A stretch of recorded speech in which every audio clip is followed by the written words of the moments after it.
siang ya. Saya harapkan semuanya dalam keadaan sehat walafiat dan semoga masih semangat ya di jam ngantuk ini. Baik, pada siang hari ini kita akan sama-sama membahas tentang farmakologi obat TB.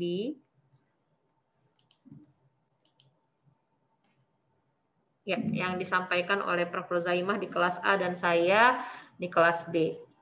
Jadi kalau kita bicara, sebelum kita bahas tentang obat anti tuberkulosis atau yang disebut dengan OAT ya, kita harus tahu bahwa OAT ini digunakan untuk membunuh kuman Mycobacterium tuberculosis yang sifatnya adalah bakteri tahan asam. Ya, nah prinsipnya pada pengobatan TB ini memang kita langsung startnya adalah terapi kombinasi ya. Jadi tidak ada lagi dimulai dari pemberian satu obat tapi langsung pemberian kombinasi. Kenapa?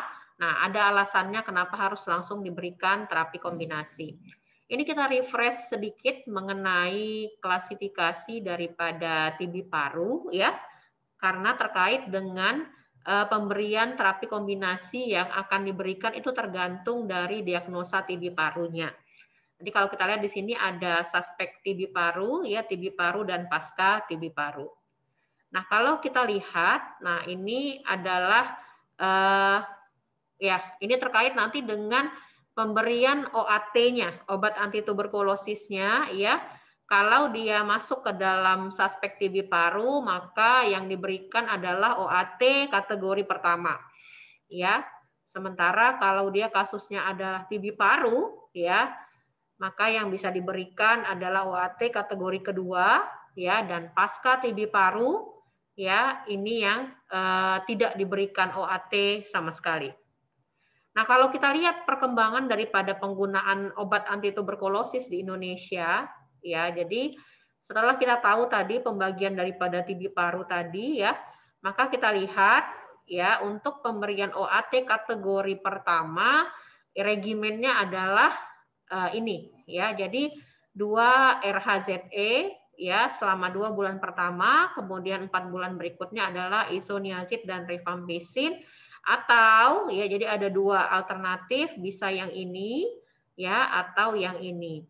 Nah, kalau ada makna di sini kita lihat ya, pada yang kedua 2 RHZE dan 4 H3R3 ini adalah terapi intermittent.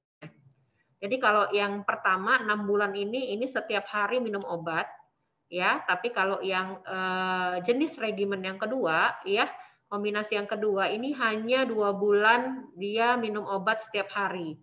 Dan 4 bulan berikutnya ada yang kita sebut terapi intermittent. Artinya tiap 3 hari sekali. Ya, jadi misalnya dia diberikan hari Senin ya, nanti makan obatnya lagi hari Kamis seperti itu. Ya, jadi ada selang. Itu yang kita sebut terapi intermittent. Nah, ada apa pertimbangannya? Kenapa dibuat terapi intermittent? Ya, kita jelaskan. Kita lihat nanti di slide berikutnya. Nah, kemudian ada yang kategori kedua. Nah, kalau kategori kedua ini bulannya jadinya lebih nambah lagi ya. Jadi kita lihat kalau di sini normalnya 6 bulan ya. Di sini kategori kedua ya, dengan kriteria kambuh, putus berobat, dengan BTA positif. Nah, ini pada 2 bulan pertama harus sudah masuk streptomycin. Jadi ini pada 2 bulan pertama ini 5 obat langsung masuk ya. Kemudian diikuti dengan 6 bulan berikutnya bisa dibagi pada bulan ketiga ini ya. Dan kemudian bulan keempat sampai bulan ketujuh ini ya, atau yang ini ya. Jadi ada beberapa kombinasi ya bisa diberikan tergantung apakah dia masuk kategori pertama atau kategori kedua. Nah, kalau kategori ketiga, nah ini kalau kita lihat kasus baru ya, sputumnya negatif, maka bisa dimulai dengan kombinasi ini ya. Tapi ingat ya, lihat di sini ya bahwa rifampicin dan isoniazid selalu ada dalam kategori pertama, kedua, dan ketiga. Ini kita kaitkan juga dengan farmakologi obat daripada isoniazid dan rifampicin. Ya. Dan kemudian kategori keempat ini TB kronis ya. Nah, ini isoniazid seumur hidup. Oke. Nah, sekarang kita masuk kepada masalahnya dulu. Ya, apa masalah OAT hingga saat ini? Yang pertama, kita ketahui ya bahwa kasus TB sampai sekarang masih belum selesai di Indonesia, ya, dan kita masih menduduki posisi ketiga ya untuk kasus TB yang banyak, ya. Jadi kita lihat untuk kumannya sendiri memang cukup spesial, ya, karena kumannya ini bisa hidup di ekstrasel dan juga bisa hidup di intrasel, ya. Dan kemudian di dalam jaringan paru sendiri, bakterinya juga bisa berada di dalam granuloma caseosa, yang mana tidak semua antibiotik itu bisa penetrasi ke dalam sini ya, ke granuloma dan juga ke dalam makrofag. Maka kita lihat tentu saja penting sekali adanya kombinasi dari obat TB. Kita lihat untuk masalah kalau bakterinya berada di ekstrasel, maka bisa dieradikasi, ya, bisa dibunuh dengan pemberian isoniazid dan rifampicin. Nah, kalau bakterinya berada di makrofag, ya, sayangnya hanya pirazinamid yang bisa penetrasi ke dalam makrofag, ya. Dan kalau bakterinya berada dalam granuloma caseosa, hanya rifampicin yang bisa penetrasi ke dalam.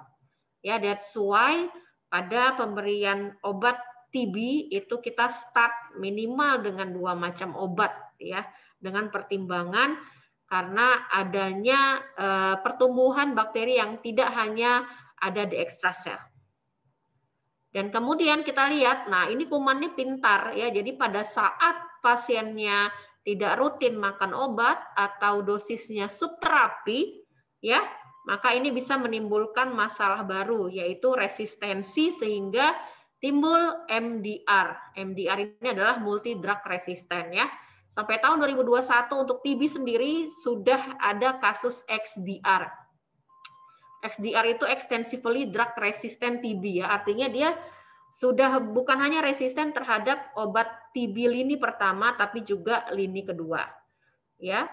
Dan kemudian yang kedua, nah bakteri ini bisa tidak aktif ya, atau yang kita sebut dorman ya, sehingga untuk betul-betul mengeradikasinya secara 100% ini dibutuhkan terapi yang lama, minimal 6 bulan.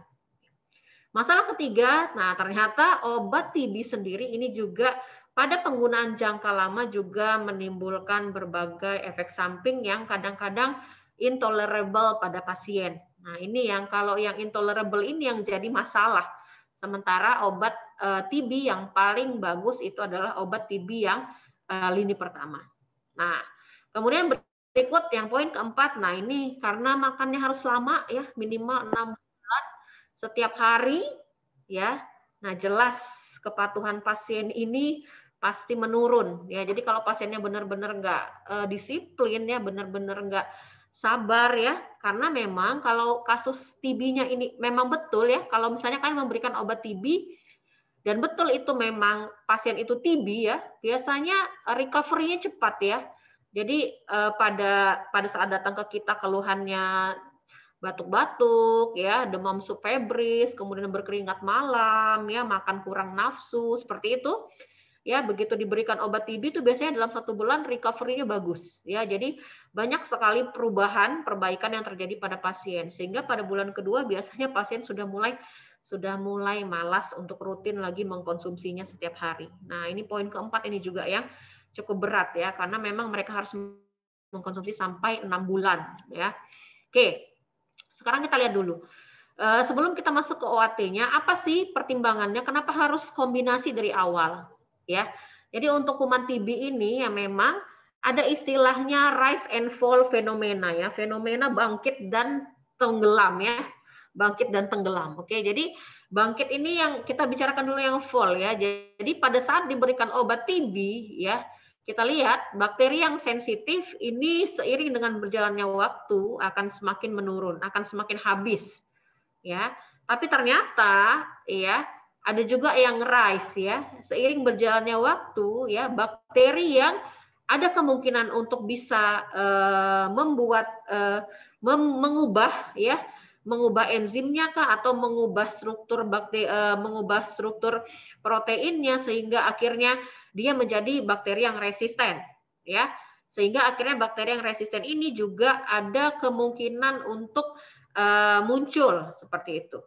Nah, karena pertimbangan ada fenomena rise and fall ini, maka dari awal kita langsung berikan dengan kombinasi ya. Kita langsung tembak ya dengan beberapa jenis obat supaya ya fenomena rise ini tidak terjadi ya. Ini yang kita takutkan. That's why dari awal kita berikan langsung dengan kombinasi. Oke.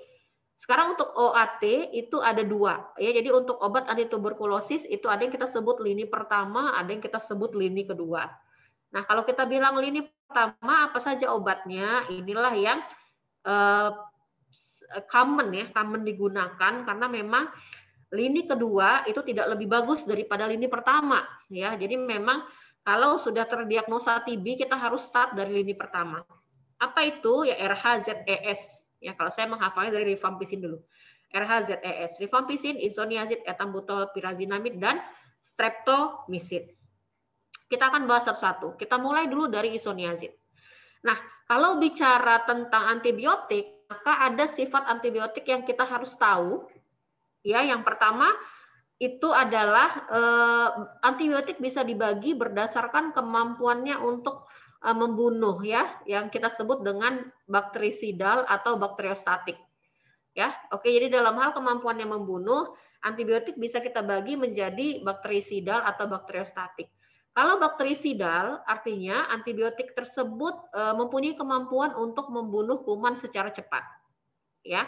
Sementara kalau bakteriostatik ya, antibiotik ini kecenderungan membunuhnya lebih lambat karena prinsip kerjanya lebih berkaitan dengan mengganggu metabolisme daripada bakteri. Ya, mengganggu metabolisme atau mengganggu sintesa protein seperti itu. Jadi kalau bakteriostatik ini butuh waktu yang cukup lama dibandingkan dengan bakterisidal. Oke, jadi kalau kita lihat, nah isoniazid dalam kategori berbagai kategori ya, kategori pertama, kedua, ketiga ini masuk ya pada 2 bulan pertama pertimbangannya karena isoniazid ini sifatnya adalah bakterisidal. Artinya punya kemampuan membunuh dengan cepat. Ya. Bagaimana kenapa dia bisa memiliki sifat bakterisidal? Karena memang mekanisme kerjanya untuk isoniazid ya, obat ini bisa langsung merusak daripada struktur dinding sel ya, kemudian obat ini juga punya kemampuan penetrasi sampai ke DNA dan mengganggu sintesa di sana ya, dan kemampuan tambahannya mengganggu metabolisme lipid bakteri yang terdapat dalam dinding sel. Jadi memang efeknya adalah destruktif langsung ya. Kalau merusak sintesa dinding sel ini biasanya rata-rata bakterisidal ya, seperti itu. Nah, kemudian kelebihan dari isoniazid juga distribusinya luas. Jadi kalau kasus TB-nya itu sampai ke meningitis TB ya, TB-nya sampai ke otak ya. Jadi untuk bakteri Mycobacterium tuberculosis juga bisa penetrasi sampai ke otak. Nah, itu juga obat isoniazid ini bisa menembus BBB. Ya, jadi kalau kasusnya meningitis TB ya, ini bisa diberikan. Oke. Nah, kemudian kita lihat kelebihan yang lain adalah, nah sediaannya oral, ya, jadi memudahkan dokter dan nakes untuk memberikan isoniazid ini, ya, meresepkan isoniazid ini karena tidak sulit untuk pasien mengkonsumsinya, ya, kesediaannya oral. Kemudian metabolismenya dihepar melalui reaksi asetilasi, ya, jadi kalau kita lihat lagi, ulang lagi semester awal kalau dibilang metabolisme. Ya, ini berarti adalah proses untuk mengubah struktur obat menjadi bentuk yang inaktif, ya, seperti itu. Nah, terkait dengan masalah metabolisme, ya ternyata secara genetik ya untuk isoniazid ya ada orang-orang yang disebut asetilator cepat. Artinya apa? Artinya orang tersebut reaksi asetilasi terhadap isoniazid terjadi lebih cepat dibandingkan orang normal. Sehingga T setengah ini adalah waktu paruh menjadi kurang atau sama dengan 1,5 jam. Ingat lagi ya terkait T setengah ini adalah waktu paruh, yaitu waktu yang dibutuhkan untuk obat berkurang setengah dari konsentrasi awal. Jadi kalau kita bilang, misalnya isoniazid yang kita berikan pada orang dewasa dengan berat badan di atas 40 kg, itu adalah 300 mg dalam satu hari ya. Nah, maka setelah 1,5 jam, ya 300 mg itu akan berkurang menjadi 150 ya. Kemudian 3 jam berikutnya ya, jadi 1,5 jam kedua berarti 3 jam berikutnya itu menjadi 75 ya. Kemudian 4,5 jam ya 75 bagi 2 ya berarti sekitar 36,5 ya 36,5 mg. Nah, biasanya secara teoritis ya obat kita anggap kira-kira sudah betul-betul tidak ada lagi dalam tubuh ya, sudah habis kadarnya di dalam tubuh kalau sudah melewati 5 kali waktu paruh. Ya, jadi kita lihat kalau untuk orang-orang yang secara genetiknya termasuk asetilator cepat ya, maka ini 5 kali 1,5 berarti 7,5 jam ini udah habis obatnya. Nah, ini ya, inilah yang menjadi alasan kenapa bisa gagal pada terapi intermittent. Ya, jadi kalau terapi intermittent tadi saya bilang skemanya adalah tadi ya H3R3 ya. Jadi setiap 3 hari sekali ya, setiap 3 hari sekali ya. Oke, jadi kalau diberikan terapi intermittent dengan orang-orang yang secara genetik asetilatornya cepat, maka ini pasti akan menyebabkan kegagalan ya, karena kurang dari 10 jam aja obatnya udah nggak ada. Dan ini untuk asetilator cepat ini ternyata banyak dimiliki oleh orang Asia.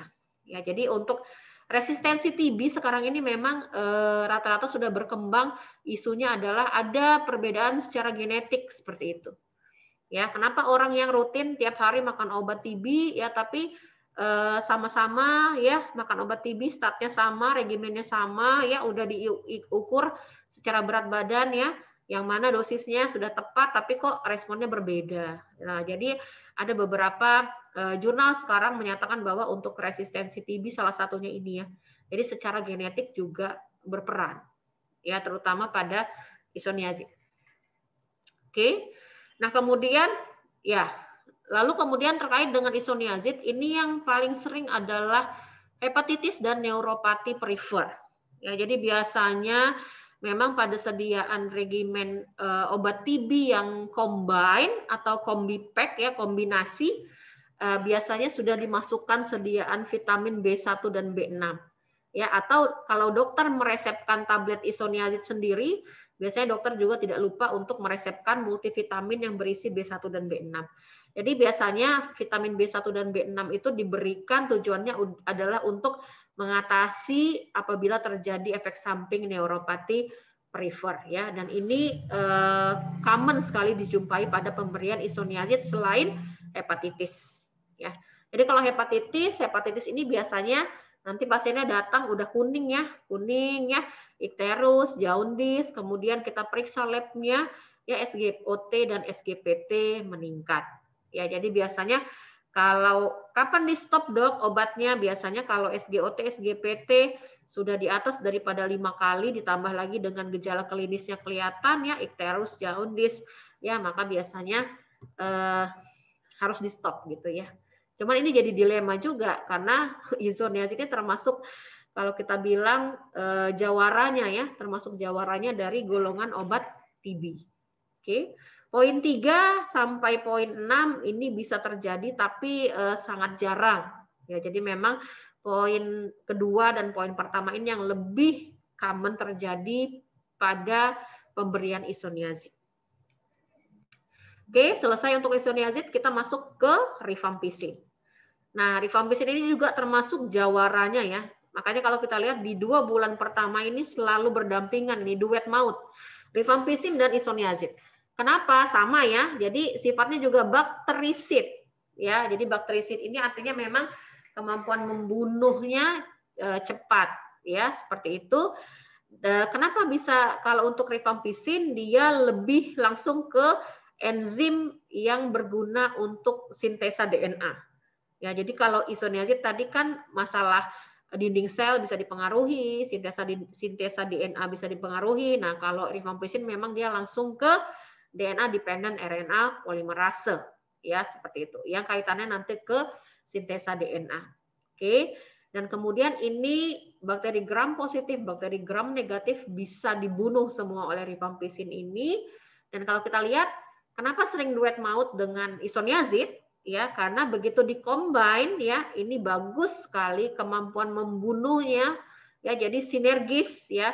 Mereka interaksinya berarti positif ya, sinergis artinya kemampuan dua-duanya untuk membunuh kuman ini meningkat ya terhadap bakteri ekstrasel. Oke, kalau dikombinasikan dengan isoniazid. Oke. Dan kemudian berikutnya, poin berikutnya, nah ini di usus, di sepanjang usus ini diserap ya, diabsorpsi dan distribusinya juga luas. Ya, jadi memang kalau dia sudah masuk ke meningitis TB, rifampicin isoniazid juga duet obat yang diberikan. Ya. Nah, kemudian apalagi kalau kita kaitkan dengan farmakokinetiknya, ya rifampicin ini kendalanya adalah pada saat pasien tersebut dapat obat TB, tapi juga dapat obat yang lain, ya. Kenapa? Karena rifampicin ini sifatnya adalah inducer enzim sitokrom P450 yang terdapat di hati yang berperan untuk metabolisme obat. Kita lihat di sini. Ya, kalau inducer apa artinya? Nah, rifampicin kalau inducer artinya dia akan mempercepat enzim sitokrom P450 untuk memetabolisme obat lain. Ya, kita lihat ada beberapa obat yang bisa dipengaruhi kalau diberikan bersama-sama dengan rifampicin. Dan kita harus ketahui ya bahwa rifampicin ini kan diberikannya kronis ya, lama seperti itu. Maka pasti akan ada efeknya juga kalau kita berikan obat lain ya yang ternyata obat lain ini menjadi substrat untuk enzim sitokrom P450. Kita ambil contohnya, nah ini ya, nggak semua saya sebutkan. Nah ini ada kontrasepsi oral, ya pil KB, ya ambil contohnya. Kemudian ada obat DM, diabetes mellitus, obat yang agen yang menurunkan kadar gula dalam darah. Nah ini juga termasuk bisa terganggu. Jadi kita ambil contoh seperti ini ya. Misalnya pasiennya datang TB dan lagi program tidak mau hamil, ya, lagi program tidak mau hamil, jadi pasiennya mengkonsumsi pil KB, ya, mengkonsumsi pil KB setiap hari, mengkonsumsi juga rifampicin setiap hari. Nah, terjadi interaksi ya. Nah, kita lihat di sini rifampicin ini inducer, oke, dan pil KB termasuk substrat untuk enzim sitokrom P450. Maka yang terjadi adalah ya kadar daripada ya kontrasepsi oral ini, pil KB ini akan cepat dimetabolisme sehingga levelnya atau kadarnya dalam darah itu menurun. Ya. Karena kadarnya dalam darah menurun, maka ya akhirnya gagal. Ya, program tidak hamilnya gagal. Ya, maka pasiennya menjadi hamil. Seperti itu. Ya. Jadi kalau kita lihat inducer ini efeknya akan menyebabkan obat lain itu kadarnya dalam darah itu menurun. Oke. Nah, dan kalau kita lihat, nah rifampicin ini termasuk juga obat yang akan lama ya berada di dalam tubuh karena mengalami sirkulasi enterohepatik. Ingat lagi, jadi kalau obat itu disebut mengalami sirkulasi enterohepatik, nah ini harusnya dia ke usus, dari usus halus, kemudian usus besar ya, udah rektum, ileum mau ke rektum ya, ternyata dari ileum dia masuk lagi ke hepar. Ya, balik lagi dia ke hepar, di hepar dia masuk lagi ke sistemik. Jadi dia sempat berputar lagi, ya, sempat kembali lagi ke sistemik. Itu yang kita sebut sirkulasi enterohepatik. Dan obat-obat yang mengalami sirkulasi enterohepatik akhirnya lebih lama berada di dalam tubuh dibandingkan obat yang tidak mengalami sirkulasi enterohepatik. Oke. Nah, pemberiannya juga sama ya, populer. Kenapa? Karena per oral. Dan kemudian efek sampingnya, nah ini. Jadi efek samping yang paling terkenal sebenarnya yang nomor poin 5 ya. Jadi rifampicin ini kalau pasiennya makan rifampisin ya, itu akan menyebabkan pewarnaan pada cairan tubuh ya. Yang bisa diamati di sini adalah warna pada kencing ya, air mata sampai lensa kontak. Jadi hati-hati kalau pasien kalian TB dan dia rutin pakai lensa kontak tiap hari, ya ini nanti lensa kontaknya bisa berwarna orange ya, seperti itu, bisa kena. Ya bisa berubah warna lensa kontaknya. Jadi kalau kita lihat ini sebenarnya bukan ini aja ya, bukan kencing aja, bukan urin saja, feses juga akan menjadi berwarna orange seperti itu. Karena warna obatnya juga orange. Jadi rifampisin ini warna obatnya orange dan dia akan menyebabkan pewarnaan pada kencing, pada feses, air mata dan lensa kontak. Seperti itu. Nah, ini juga yang bisa jadi kontrol ya. Jadi kalau obat rifampisinnya itu memang masih bagus, ya pasti dia akan menyebabkan pewarnaan ya. Tapi kalau obat rifampisinnya sudah expired atau sudah rusak, maka tidak timbul pewarnaan. Nah, ini juga bisa jadi kontrol kalian. Kalau pasien kalian nggak mengalami hal ini, berarti obat rifampisinnya bukan obat baru, mungkin sudah expired. Ya, seperti itu. Karena ini yang selalu common terjadi. Kalau pasiennya minum obat TB, kemudian fesesnya atau kencingnya orange, jangan panik. Pasti harus dikasih tahu ya, karena kalau nggak dia panik gitu. Nanti dia bilang kencing dia berdarah. Ya, padahal sebenarnya pewarnaan dari rifampisinnya. Seperti itu. Kemudian ya ikterus wajar ya. Jadi ikterus ya, jaundice ya, ini yang tersering yang poin 5 ini, baru kemudian ikterus, baru kemudian hepatitis. Hepatitis juga bisa dipantau dari peningkatan SGOT SGPT-nya ya pada pemeriksaan lab. Kemudian etambutol. Nah, kalau etambutol kita lihat ya. Nah, etambutol ini masuk sudah ke bulan ketiga sampai bulan ke-6 ya. Jadi 4 bulan berikutnya ya. Atau tadi di kategori pertama dan kedua dia berdampingan dengan rifampisin dan isoniazid. Karena memang etambutol ini bakteriostatik. Ya, jadi ingat lagi ya. Jadi kalau bakteriostatik ini kemampuan dia membunuhnya pasti lebih lama dibandingkan yang bakterisida. Jadi pada TB memang riskan sekali kalau kita berikan yang sifatnya bakteriostatik monoterapi. Seperti itu. Maka harus dikombin dengan yang bakterisida.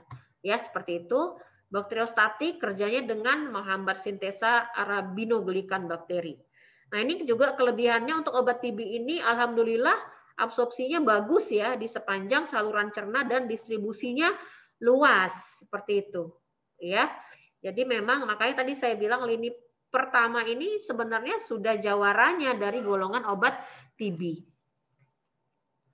Ya, dan kalau kita lihat ini metabolismenya semuanya di hepar ya, dan ada dalam bentuk di ginjal, ada juga di feses. Nah, efek samping yang tersering, nah kalau etambutol, jadi kalau tadi isoniazid itu neuropati perifer ya, hepatitis. Kalau rifampisin yang terkenal tadi pewarnaan pada kencing, feses ya. Kemudian pada lensa kontak juga bisa, air mata juga bisa, baru kemudian ikterus. Kalau etambutol ini dari biasanya menyebabkan hilang ya buta warna sementara ya, hilang sensasi warna merah dan hijau atau yang kita sebut neuritis optik retrobulbar. Dan alhamdulillah ini sifatnya adalah reversible. Ya, jadi kalau dibilang reversible itu artinya pada saat obatnya di stop ya, maka efek samping ini akan secara otomatis akan menghilang. Ya, dan yang kemudian yang kedua adalah hipersensitivitas. Ya, hipersensitivitas ini biasanya yang paling sering sih biasanya ya kulit kemerahan ya, gatal-gatal ya seperti itu. Masih bisa ditoleransi. Ya. Oke. Dan kemudian berikutnya adalah pirazinamid. Nah, kalau pirazinamid ini ya, kenapa harus diberikan? Nah, kalau kita lihat ternyata dari golongan antibiotik dari golongan OAT tadi, pirazinamid ini termasuk salah satu antibiotik yang bakterisidal dan bisa penetrasi sampai ke makrofag. Ya, jadi kalau kita lihat memang perlu penting diberikan ini ya untuk berjaga-jaga dalam mengantisipasi bakteri yang terdapat dalam makrofag ya, sifatnya adalah intraseluler dan kalau dia diberikan bersama dengan isoniazid sinergis ya. Jadi pirazinamid ini ternyata juga punya kemampuan untuk bakteri ekstraseluler ditambah lagi dengan penetrasi sampai ke makrofag. Oke. Dan kalau kita lihat betul ya diabsorpsinya di saluran cerna. Jadi memang semua OAT ini dibuat supaya bisa diabsorpsi dengan baik di sepanjang saluran cerna. Makanya semuanya sediaannya per oral kecuali streptomycin. Oke. Nah, kalau pirazinamid ini biasanya apa yang sering ya? Jadi biasanya orang kalau makan pirazinamid ini biasanya seringnya kadar asam uratnya meningkat, ya.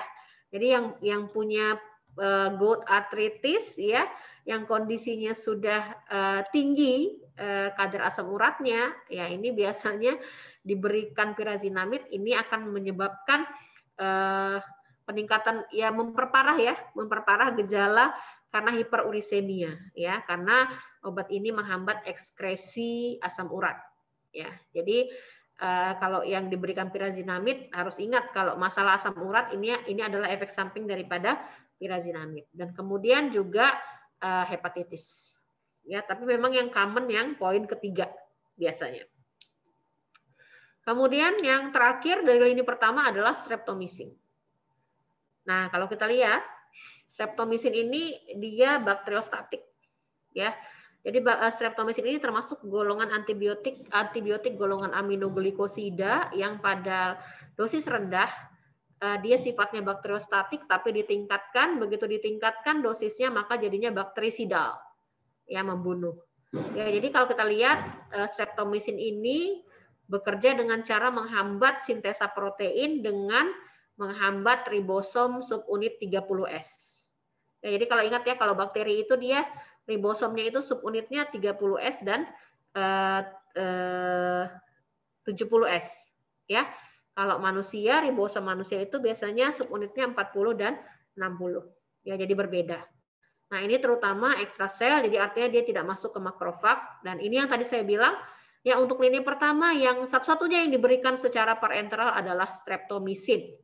Ya, jadi kenapa tidak bisa diberikan secara peroral? Ya, karena memang untuk obat antibiotik golongan aminoglikosida ini, ya jadi bukan hanya streptomycin, tapi teman-teman yang lain seperti gentamicin, kanamicin, itu memang kalau diberikan secara peroral maka obat ini akan lisis ya oleh enzim-enzim proteolitik yang ada di sepanjang saluran cerna. Ya, maka tidak ada sediaannya peroral. Maka untuk streptomycin ini diberikan secara parenteral. Nah, efek samping streptomycin, nah untuk obat golongan aminoglikosida ya termasuk streptomycin ini, biasanya yang paling kita takutin itu adalah ototoksik. Ototoksik ini bisa tuli ya. Ya, jadi gangguan pendengaran. Dan ototoksik ini sifatnya irreversible. Jadi hati-hati memang kalau pemberian streptomycin ini ya, artinya apa? Artinya kalau sudah terjadi keluhan di pendengaran, ya gangguan pendengaran ya, walaupun obat ini dihentikan, keluhannya menetap. Jadi ototoksisitas yang menetap. Ya, jadi biasanya memang streptomycin ini kalau sudah diinjeksikan ya, nanti dokternya itu akan nanya itu ya, ada keluhan nggak, ada terasa mendenging nggak ya, gimana pendengarannya, ada terasa mendenging atau mendengarnya gimana, ada penurunan pendengaran atau bagaimana. Nah, itu biasanya yang ditanyakan karena memang efek samping yang mencolok ya yang sering terjadi ini adalah ototoksisitas daripada streptomycin. Oke, nah selesai untuk lini yang pertama. Kira-kira ada pertanyaan dari yang lini pertama?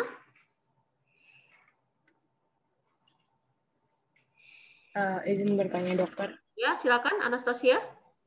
Tadi kan dok yang efek samping dari rifampicin itu kan ada ikterus sama warna jingga ya dok. Iya. Nah, sedangkan efek samping lainnya itu juga ada hepatitis. Gimana kita curiga ini tuh udah terjadi hepatitis karena kan bisa jadi warnanya itu disebabkan hepatitis bukan kontrol atau normal lagi gitu dok. Oke, terima kasih pertanyaannya. Jadi biasanya sebenarnya bukan untuk obat TB itu rifampicin, isoniazid ya, kemudian pirazinamid itu semuanya punya efek gangguan pada hepar ya. Jadi untuk rifampicin tadi kan pewarnaan tadi saya bilang ya. Nah, itu pewarnaannya pada cairan tubuh. Tapi kalau ikterusnya ini biasanya masalahnya memang sudah ada gangguan pada hepar. Nah, bagaimana kita mengkonfirmasinya apakah memang ini masih dalam batas normal atau enggak? Biasanya ya kita lakukan pemeriksaan laboratorium terhadap fungsi hati ya. Jadi kita cek enzim SGOT, SGPT yang berfungsi sebagai parameter untuk menilai fungsi hatinya normal atau enggak. Nah, biasanya kalau misalnya naiknya hanya jadi kayak SGOT, SGPT itu kan rentangnya sekitar 10 sampai 25 seperti itu ya. Nah, jadi kalau misalnya naiknya itu hanya 1 kali ya atau 2 kali ya, itu biasanya masih bisa tetap diteruskan rifampisinnya ya, karena kita anggap ya memang peningkatan SGOT, SGPT-nya ini pasti karena si rifampisin ya. Kalau kita hentikan itu ya masalah TB-nya nggak akan selesai. Tapi biasanya, jadi artinya kalaupun meningkat dengan ada gejala seperti ini, ikterus ya, nah ini masih bisa diteruskan. Nah, jadi kapan di stop? Biasanya kalau sudah meningkatnya lebih dari 5 kali. Ini misalnya kalau kita bilang SGOT 10 sampai 25 ya, 5 kali berarti angkanya sudah ratusan. Ya, kadar SGOT-nya misalnya udah 150 ya atau 200. Nah, itu kan sudah lebih daripada 5 kali. Nah, itu baru mungkin dipikirkan untuk menghentikan penggunaan rifampisinnya. Seperti itu Anastasia. Jelas ya? Ada satu lagi dokter, boleh nggak? Ya, silakan. Ini kan rata-rata metabolismenya di hepar ya dok. Bagaimana kalau misalnya pasiennya sebelumnya sudah terkena kerusakan hepar seperti sirosis ataupun lain-lainnya, apa yang harus dilakukan dok? Nah, itulah bingungnya kita ya. Udah heparnya bermasalah ya, kena TB pula ya, dibingung ya. Jadi biasanya memang kalau pasiennya memang sudah terkena kayak sirosis kan udah berat ya. Itu pasti ada yang kita sebut adjusting dose ya. Jadi disesuaikan lagi dosisnya. Jadi biasanya bisa kita kurangin 10 sampai 20% dari dosis yang normal diberikan pada pasien yang normal. Seperti itu. Baik, Oke? terima kasih dok. Iya. Kita lanjutkan ya. Jadi kalau untuk pasien yang ada penyakit hati yang berat ya, gagal ginjal kronis ya, sirosis hepatis itu kan sudah yang terminal ya kalau kita bilang. Nah, biasanya ada penyesuaian dosis ya. Biasanya kita kurangkan 10 sampai 20% dan kita lihat lagi responnya pada pasien. Seperti itu. Oke. Nah, sekarang kita masuk ke lini kedua. Nah, kalau lini kedua ya, jujur saya nggak pernah menggunakannya yang untuk lini kedua karena memang kalau sudah sampai pada lini kedua ini biasanya masalahnya sudah MDR ya, multi drug resistant TB, dan ini nggak ditangani lagi oleh GP ya. Biasanya langsung kita serahkan ke spesialis paru. Jadi untuk lini kedua ini masalahnya adalah resisten terhadap OAT lini pertama ya, gagal dengan terapi konvensional, maksudnya dengan OAT lini pertama, atau tadi ya muncul ya, jadi diberikan rifampisin ternyata muncul ikterus ya, kemudian kita periksa SGOT SGPT-nya ya, ternyata sampai 5 kali 6 kali lipat. Nah, muncul efek toksik dari lini pertama yang tidak bisa ditoleransi oleh pasien, jadi mau nggak mau kita berikan ke lini kedua. Nah, kalau kita bilang lini kedua ini ya, ini sebelum kita masuk ke nama-nama obatnya, ini nggak lebih bagus daripada lini pertama. Nah, jadi pertanyaannya kenapa diberikan dok? Ya, jadi mau diberikan apa lagi? Ya, jadi lini kedua ini obat yang diberikan sebagai alternatif bukan karena punya kelebihan daripada lini pertama, tapi karena ya kita nggak tahu lagi mau ngasih apa. Seperti itu ya. Jadi kalau kita lihat efektivitas, ya ternyata efek samping obat juga belum tentu, ya bisa jadi lebih berat daripada lini pertama. Toleransinya juga kurang dari lini pertama ya. Kemudian masalah morbiditas ini menimbulkan kesakitan akibat efek samping tadi justru lebih tinggi dan biayanya juga malah meningkat karena memang harus diberikan dalam dosis yang lebih banyak ya. Jadi frekuensi pemberiannya lebih banyak daripada lini pertama sehingga kepatuhan pasien juga akan semakin berkurang ya. Jadi ini jadi masalah lagi kalau sudah masuk ke lini kedua. Nah, ini kalau misalnya pasiennya sudah MDR ya, multi drug resisten ya, ada beberapa obat di lini pertama yang dia sudah resisten, maka bisa diberikan obat lini kedua. Inilah nama-nama obatnya ya, yang terkenal sekali ini amikacin, kemudian ada fluoroquinolone ya, kanamisin dan para amino salicylic acid. Ya, saya tidak banyak cerita tentang lini kedua karena memang untuk GP pun kita hanya sebatas sampai pada lini pertama. Kalau sudah masuk ke lini kedua maka sudah kompetensi daripada spesialis paru. Ya. Nah, sekarang kita masuk ke dosis rekomendasi. Jadi kalau kita lihat ya, jadi tadi saya bilang ya ada dosis harian karena ada regimen obat yang diberikan tiap hari ya, ada terapi intermittent. Terapi intermittent ini artinya 3 kali per minggu. Ya, tiap 3 hari. Oke, jadi kalau kita lihat, nah ini kalau harian artinya dimakan setiap hari, ini biasanya saya langsung rentang dosisnya ini ya, tapi biasanya kita ambil aja nilai tengahnya. Jadi kalau isoniazid ini 5 mg per kilogram berat badan, rifampicin ini 10 mg per kilogram berat badan. Ini yang paling saya hafal nih 2 biji ini. Ya, karena memang pada yang kategori pertama itu biasanya selalu ini yang diberikan dulu. Ya. Nah, kemudian pirazinamid 25 mg, etambutol 15 mg per kilogram berat badan. Ya. Nah, untuk isoniazid ini 300, rifampicin 600. Kalau terapi intermittent jadinya maksimumnya ditambah. Ya, seperti itu. Dengan pertimbangan bahwa dia ada beberapa hari tidak minum obat. Ya. Itu tadi dari WHO ya. Nah, merujuk dari WHO, PDPI juga mengeluarkan aturan yang sama. Jadi kalau kalian lihat rifampicin isoniazid ini biasanya ini rentangnya, tapi biasanya untuk memudahkan menghafal kita ambil nilai ini. Ya, jadi rifampicin 10 mg per kilogram berat badan per hari.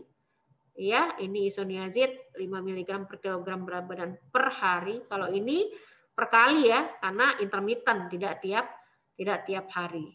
Ya, dosis maksimalnya ini. Nah, kalau untuk streptomycin tadi saya bilang karena masalah efek sampingnya adalah ototoksik yang irreversible, jadi biasanya PDPI menetapkan bahwa untuk streptomycin ini maksimal ya mau berapapun berat badannya ya, oke, maksimalnya adalah 1000. Jadi nggak boleh lebih daripada 1000. Nah ini ya. Jadi kalau kita lihat, nah balik lagi. Jadi kalau supaya nggak rumit, akhirnya dibuatlah berdasarkan kira-kira berat badannya berada di rentang mana. Ya, jadi kalau misalnya dia 30 kg, langsung ambil yang ini, aturan yang ini. Ya, 40 sampai 60, ambil yang ini, berarti rifampicinnya 4,5, isoniazidnya 300, pirazinamidnya 1000, etambutolnya 1000. Ya. Streptomisinnya 750. Oke. Kalau lebih dari 60 kg, nah rifampicinnya 600, isoniazidnya 300, pirazinamidnya 1500, etambutol 1500 dan streptomisinnya adalah 1000.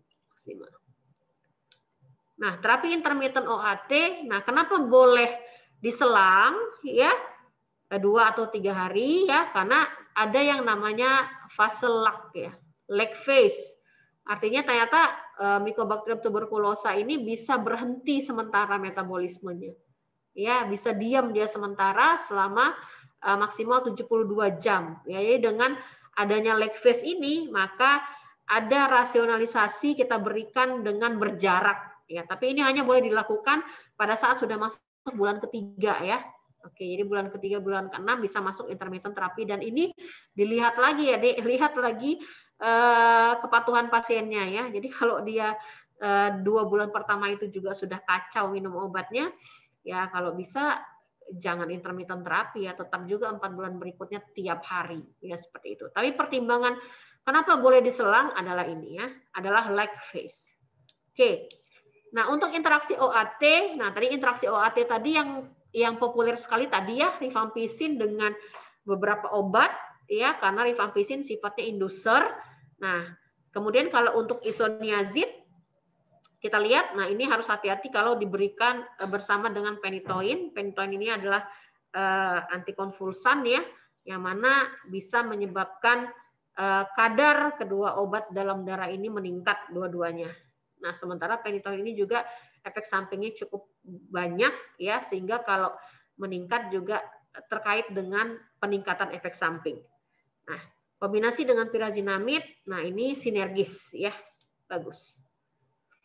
Nah, sekarang kita masuk ke sampai sekarang kenapa nggak selesai? Jadi kita flashback sedikit. Nah, jadi kalau kalian nanti baca sejarahnya ada yang namanya DOTS.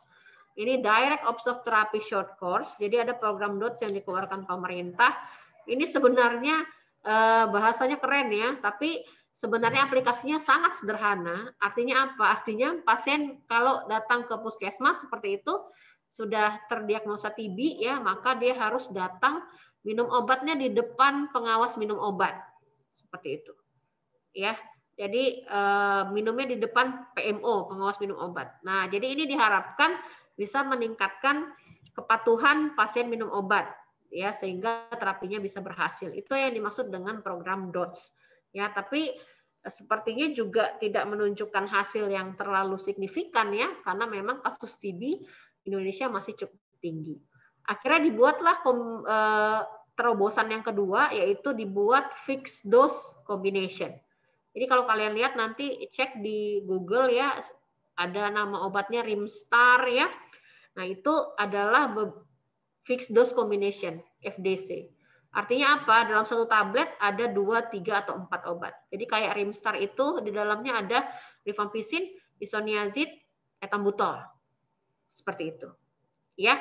Jadi kalau kita lihat tujuannya fixed dose combination ini ya diharapkan dapat meningkatkan kepatuhan daripada pasien untuk minum OAT. Ya, jadi dengan fixed dose combination diharapkan nggak terlalu banyak obatnya gitu ya. Jadi satu hari itu nggak perlu sampai 4 obat, ya 1 tablet aja seperti itu. Tapi permasalahannya, nah kalau mereknya beda, ya ternyata bioavailabilitas rifampicin yang ada pada fixed dose combination ini juga bisa berbeda. Ya, bioavailabilitas diingat lagi bahwa ini adalah kadar obat dalam bentuk utuh yang masuk ke dalam darah seperti itu.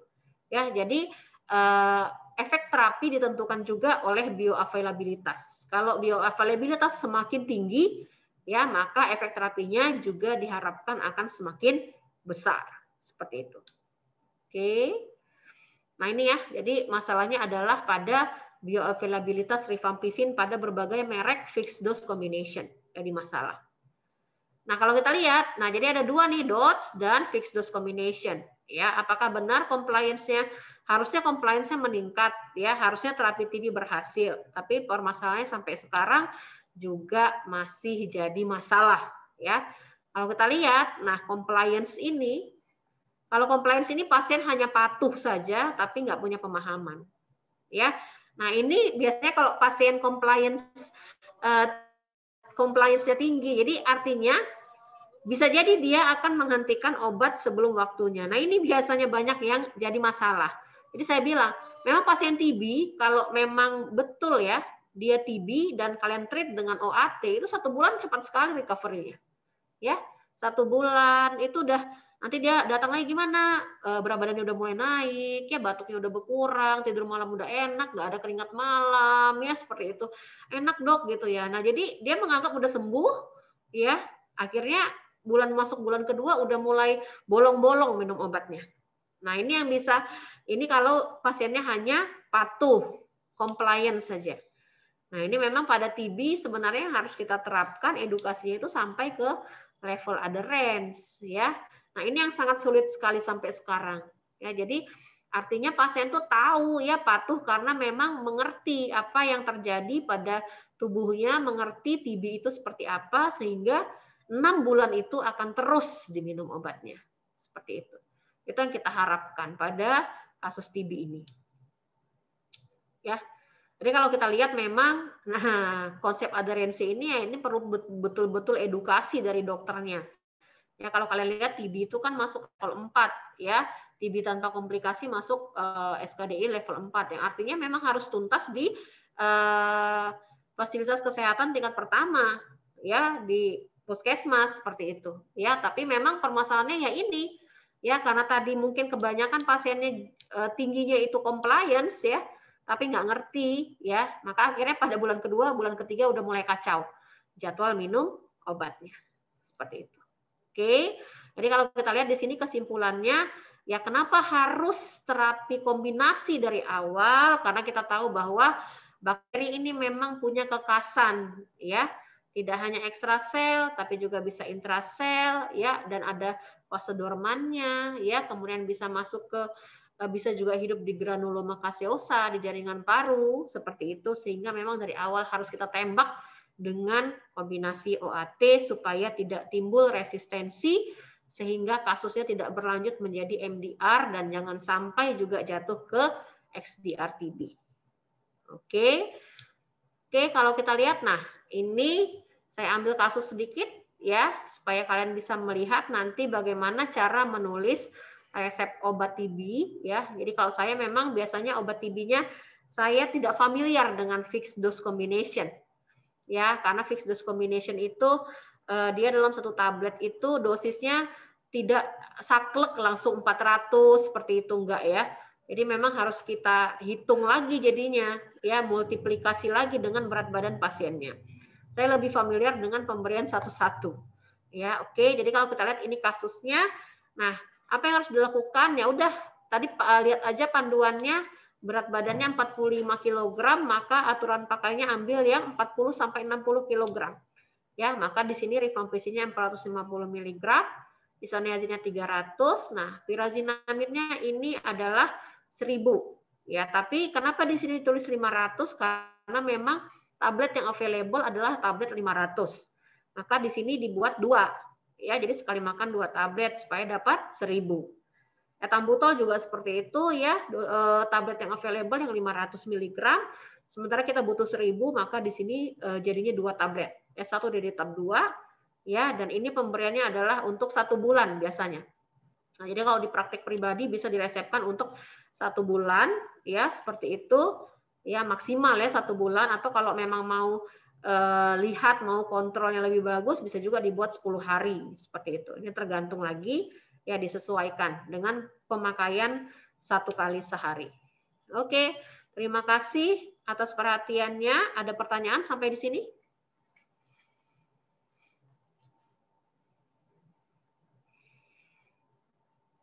Oke. Saya stop share ya.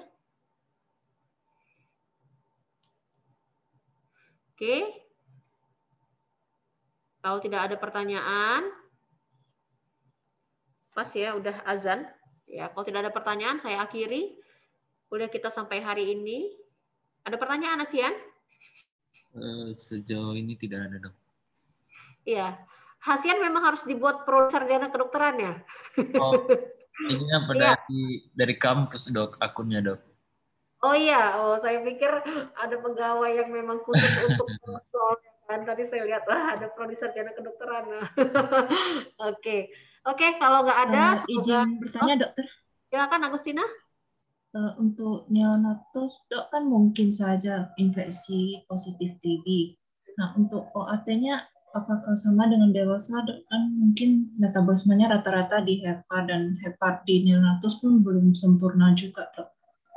Demikian, Dok. Terima kasih, Dokter. Oke, jadi kalau untuk neonatus memang pemberian obatnya, jadi kalau memang sudah tegak ya TB-nya, ya tetap regimen lini pertama dengan dosisnya disesuaikan tadi berdasarkan berat badan. Jadi kalau kalian lihat tadi kan untuk rifampicin isoniazid 5 mg per kilogram berat badan, ya. Kemudian rifampicin 10 mg per kilogram berat badan. Nah, itu nanti yang dikalikan dengan berat badan si neonatusnya. Ya, seperti itu. Jadi obatnya memang tetap harus OAT lini pertama yang diberikan kalau tegak. Seperti itu, Agustina. Dan memang kita pantau. Ya, jadi untuk obat TB ini memang ya nggak ada jaminan ya, maksudnya nggak ada jaminan pasien pada saat diberikan nggak terjadi apa-apa. Makanya biasanya kalau diberikan itu, kalau di rumah sakit bisa jadi seminggu, 2 minggu, ya dia disuruh balik lagi kontrol seperti itu. Ya untuk apa? Untuk mengevaluasi apakah terjadi efek samping dan juga respon obatnya ini bagus nggak terhadap pasien tersebut. Seperti itu, Agustina. Baik, Dokter. Terima kasih, Dok. Oke. Ada lagi? Oke, kalau nggak ada, kita sudahi saja karena harus sholat asar. Terima kasih Hasian yang sudah menghubungi saya. saya ya. Terima kasih juga. Ini kuliah terakhir ya? Untuk hari ini ya dok. Alhamdulillah. Makanya berapa orang udah hilang nih ya. Oke, dari jam berapa kalian? Jam 7? Iya dok. Oke. Oke, baik. Sehat-sehat semuanya ya adik-adikku. Berjumpa lagi kita di lain kesempatan. Terima kasih atas perhatiannya. Assalamualaikum warahmatullahi wabarakatuh. Selamat sore. Waalaikumsalam warahmatullahi wabarakatuh. Terima kasih, Terima kasih, Dok. Izin live ya. Ya dok.